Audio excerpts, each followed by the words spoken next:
आज Doubtnut app download करें।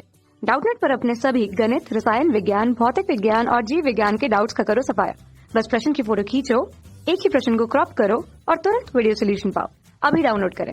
नमस्कार दोस्तों, दिया गया प्रश्न है आइंस्टीन का प्रकाश विद्युत समीकरण लिखिए। किसी धातु रहित पृष्ठ के लिए जब आपतित प्रकाश की तरंगदैर्घ्य λ1 है तब निरोधी विभव V1 तथा तरंगदैर्घ्य λ2 पर अगर निरोधी विभव V2 है तो प्लांक नियतांक के लिए सूत्र प्राप्त कीजिए। यह प्रश्न कहा गया है। तो अगर बात करते हैं हम लोग आइंस्टीन के प्रकाश विद्युत समीकरण की, तो दोस्तों प्रकाश विद्युत पहले प्रभाव की बात करते हैं। तो ये होता क्या है, तो ये एक कोई धातु का पृष्ठ है, ठीक है। तो मान लेते हैं कि ये प्रकाश संवेदी धातु है, ठीक है। तो प्रकाश संवेदी धातु का मतलब ये होता है कि प्रकाश आपतित करने पर ही क्या होता है, इसके पृष्ठ से इलेक्ट्रॉन जो है वह उत्सर्जित होने लगते हैं। तो जैसे ही क्या करते हैं, तो आप अब दोस्तों एच फोटोन का ऊर्जा का क्या करते हैं, कोई फोटोन इस प्रकाश संवेदी धातु के ऊपर आपतित करते हैं तो धातु के पृष्ठ से दोस्तों क्या होता है, जो इलेक्ट्रॉन है उनका उत्सर्जन होना प्रारंभ हो जाता है और इसे ही क्या कहते हैं हम लोग, प्रकाश विद्युत प्रभाव कहते हैं। तो होता यह है प्रकाश विद्युत प्रभाव में कि आपतित प्रकाश की ऊर्जा E जो है दोस्तों, अगर उसका मान धातु के कार्यफलन से कैसा रहे, बड़ा रहे।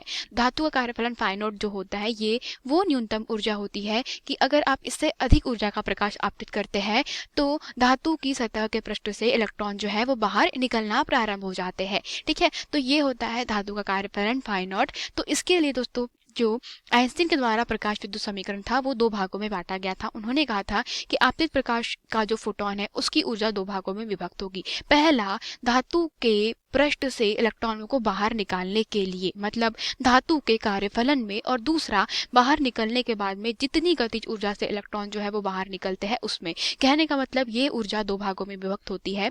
पहला जो भाग है वो कौन सा हो जाएगा, धातु का कार्यफलन फाई नॉट, जिसको प्रदर्शित किया जाता है एच म्यू नॉट से, जहां म्यू नॉट जो है वो दहली आवृत्ति, मतलब वह न्यूनतम आवृत्ति जिसके बाद में अगर आप इससे अधिक आवृत्ति का प्रकाश आपतित करेंगे तो इलेक्ट्रॉन क्या है दोस्तों, उत्सर्जित होना प्रारंभ हो जाते हैं। और दूसरा भाग जो है वह गतिज ऊर्जा 1/2 mv² में क्या हो जाएगा, विभक्त हो जाएगा। अतः आइंस्टीन के समीकरण को आप लिख सकते हैं किस प्रकार से, आप लिख सकते हैं E बराबरी से फाई नॉट प्लस, आप इसको लिख सकते हैं किसके बराबर, E equal to phi naught plus गतिज ऊर्जा 1/2 mv², या आप लिख सकते हैं दोस्तों अधिकतम गतिज ऊर्जा के लिए 1/2 mv मैक्स का स्क्वायर बराबर इसे क्या लिखा जा सकता है, E माइनस में फाई नॉट। तो दोस्तों ये जो समीकरण आप देख रहे हैं ये अधिकतम गतिज ऊर्जा के लिए आइंस्टीन का समीकरण होता है, जिसको आप आवृत्ति के पदों में जो किस प्रकार लिख सकते हैं, आप लिख सकते हैं गतिज ऊर्जा 1/2 mv²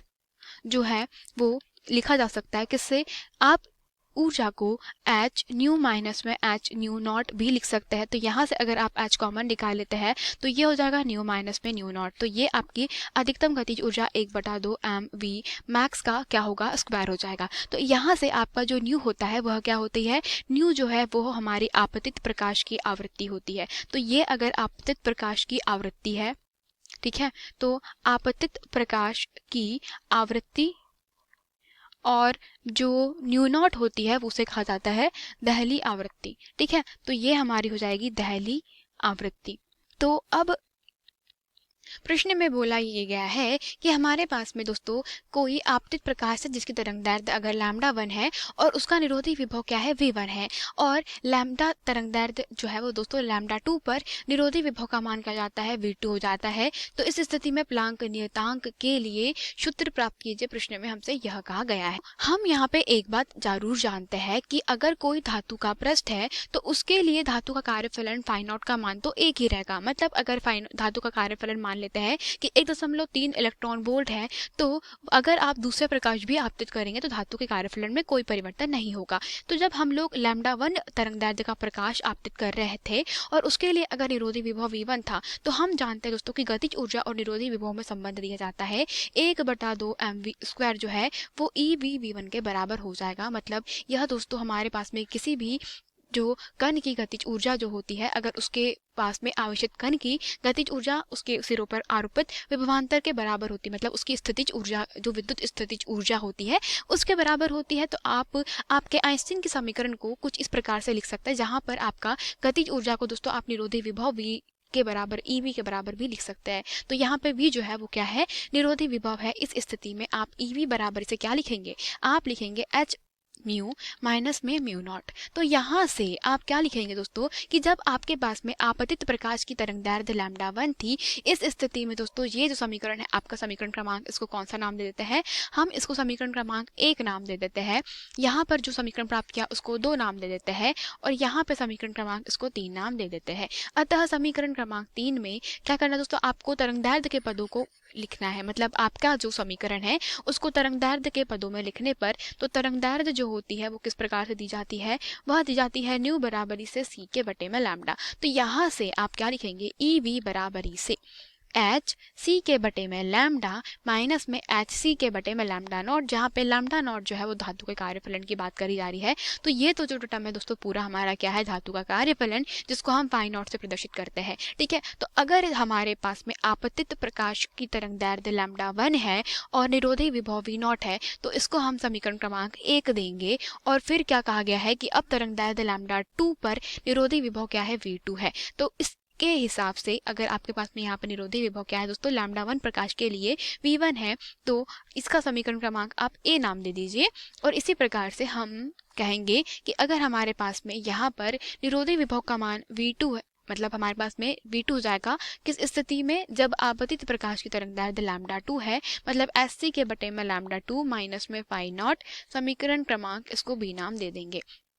तो हमें क्या करना है, प्लांक नियतांक h का मान ज्ञात करना है।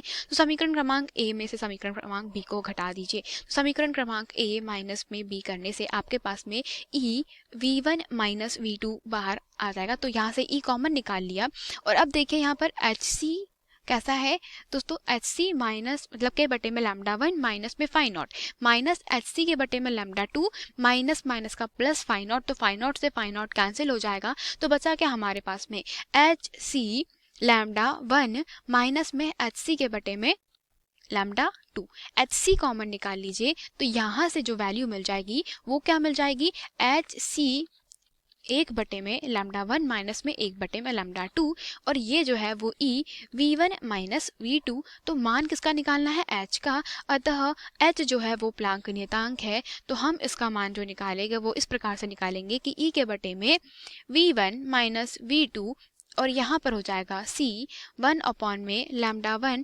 माइनस में 1 अपॉन में लैम्डा 2।